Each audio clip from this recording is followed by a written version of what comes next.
Okay. Apparently, that's how you end a chapter of One Piece before you have to take a 2-week break. I mean, I'm a little worried that a plot device was used as a means to progress the story, especially when it's a plot device that's used for the sake of quote unquote jumping the shark. But wow, I am totally starting to believe that when Ichiro Oda said that Wano was going to make Marineford look like a kiddie park, I'm starting to believe he really wasn't kidding about that. Oh, right. Enough semantics. Happy Friday, everybody. Yep. It's Friday. The weekend is, right there. Just gotta take hold and get things done for today so the weekend can start with gusto. So, yeah. I am just shocked of what I just read. And I'm going to put a link in the description so you guys can see for yourselves, but wow.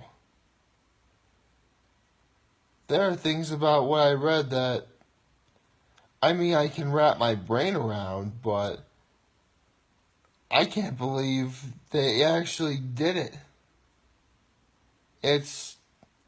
It boggles the mind in some ways. But, I want to tell you what it is so bad, but again, I'll put a link in the description. So, yeah, you'll know.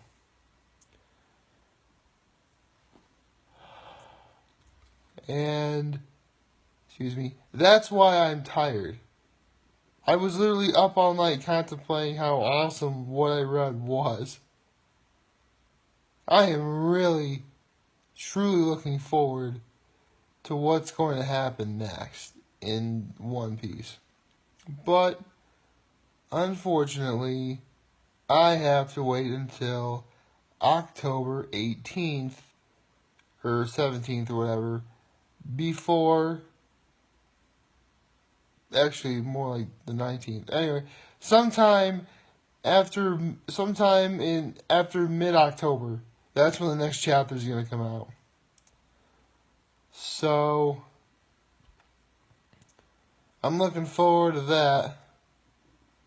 What can I say? Apparently, that's the problem with ending a chapter,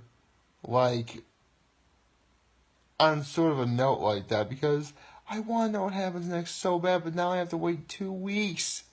I'm going to be so upset. I don't know what I'm going to do. Sometimes it feels like we just got off of a 2-week break only to have, just another one, is what it is. That's what ends up bothering me, but eventually the 2 weeks passes by and One Piece resumes as normal until the next 2-week break, which could be at any time. So, yeah, there's that.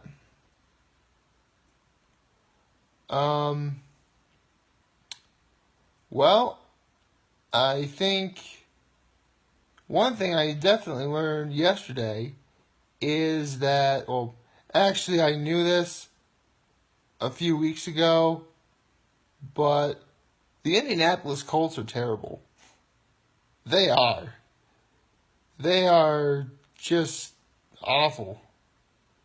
Then again, I knew that when they lost to the Eagles when they should have won. And keep in mind, even though they were playing against the Patriots, and the Patriots did have Julian Edelman back, I knew the Colts were not going to win that game. I just knew.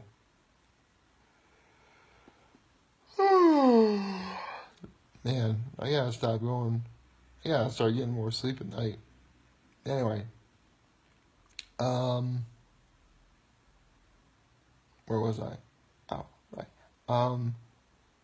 Well, I didn't get an opportunity to see Venom, but I've heard mixed reviews. Basically, on the one hand, I hear that, it's not as bad as some of the late comic book stuff we got in the late 90s. But I've also heard that the third act is where it gets pretty bad. But one thing everyone is starting to agree on is that Tom Hardy is great as Eddie Brock / Venom. So, we can have that. Although, now that Disney technically owns Fox, I'm sure they'll probably find some way to work Venom into the MCU. Maybe. I don't know. Just a thought.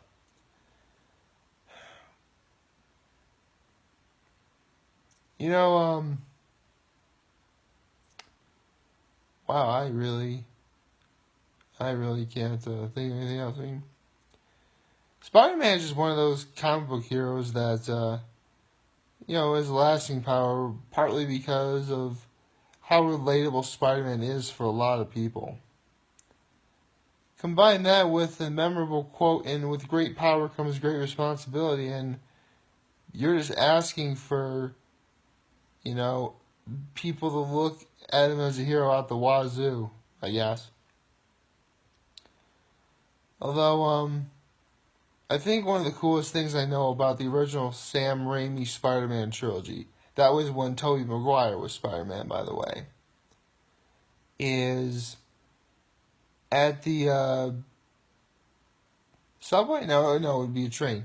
The train scene where he's battling Dr. Otto Octavius, or Dr. Octopus or whatever, and the fight ends, and Spider-Man is about to fall off, and a few of the people save him. One of the people that ends up saving him is actually the voice of Samurai Jack, Phil Lamar. Yeah. Samurai Jack actually saved Spider-Man. I kid you not. I'd put a link in the description, but there's going to be enough links with the new One Piece chapter I mentioned earlier. And, oh yeah, Season 7 of Hot Ones began, and I'm so excited. I mean, the show with hot questions and even hotter wings. You guys know that wings are the hors d'oeuvre of my full course menu of life. So, of course, it piques my interest greatly. And, when I saw the lineup for hot sauces, I thought two things. One, once again, the good people at First We Feast have figured out how to truly up their game when it comes to both heat and flavor for their sauces. And two, whoever has these sauces are either going to enjoy them, end up hating them, or both. And with yesterday's guest, in a lot of ways, it did end up being both. Then again, as long as the bomb Beyond Insanity hot sauce is going to be in that hot sauce lineup, that's pretty much going to be the case. Now, I will admit, ladies and gentlemen, I never had any of these hot sauces. I barely know where to get any of them at all. But from what I have heard about the bomb Beyond Insanity, is that sauce is completely devoid of flavor. That sauce is just pure, unadulterated heat. When you get to sauce number 9 and then sauce number 10, which is still the last dab, by the way, you get better flavor with increased heat, but the heat is just constantly still there. That's why way back when Eddie Wong first did it, and he did the number 10 wing first.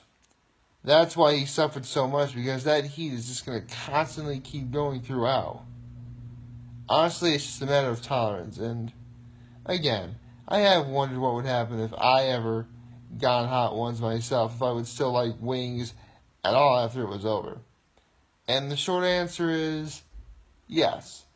Of course I would like wings. And of course I'd be open to trying the hot sauces again under different circumstances. Excuse me. But I don't really know. I will legitimately have to play this one by ear. I do suppose. So, yeah. I guess the 3 things you can take from today's video are: One Piece is really starting to heat up in the Wano arc. The Indianapolis Colts are really not very good, even with luck on their side.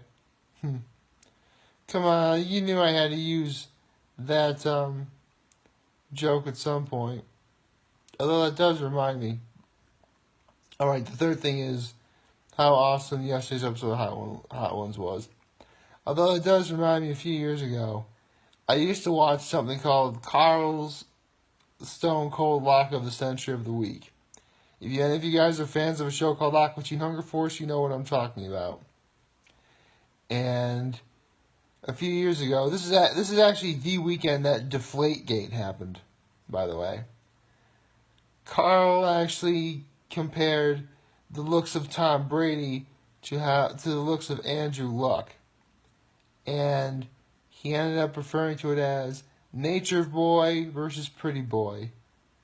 The monobrow and the monolith. The guy who wears Uggs and the guy who got beat with the ugly stick. So, yeah. Say what you want about Tom Brady. Say what you want about, that you don't agree with whatever he does, but I guess he looks good. Remember, ladies and gentlemen, I'm a straight guy. I don't really judge how awesome or good looking another man is. I mean, there's nothing wrong with people who do, and there's certainly nothing wrong if you do it either. It's just something I don't do because, frankly, I just never thought about doing it. So, yeah, Tom Brady is apparently good looking, and that he is the greatest of all time. Which, it's weird though, because I swear I would remember watching old Peanuts cartoons where when Charlie Brown wasn't able to win the baseball game, he was referred to as the GOAT. Did the meaning of the GOAT change at all? I think it may have actually changed, and not necessarily in the best way. But, whatever. I guess one thing that's never going to change is me making these videos. So, y'all know the drill. Like, favorite, share, and hit that subscribe button. I could use the support on YouTube. Follow me on YouTube, Facebook, and Instagram. Those social media platforms I'm using all the time. And as always, I'm humbled I made this video for all of you guys to watch and enjoy for today. I'm hopeful that we all have a wonderful Friday, which kicks off a wonderful weekend. And remember, if any of you guys ever want to talk or chat, I'm always going to be here to lend an ear. And I'm always going to have your back. So take care, everybody.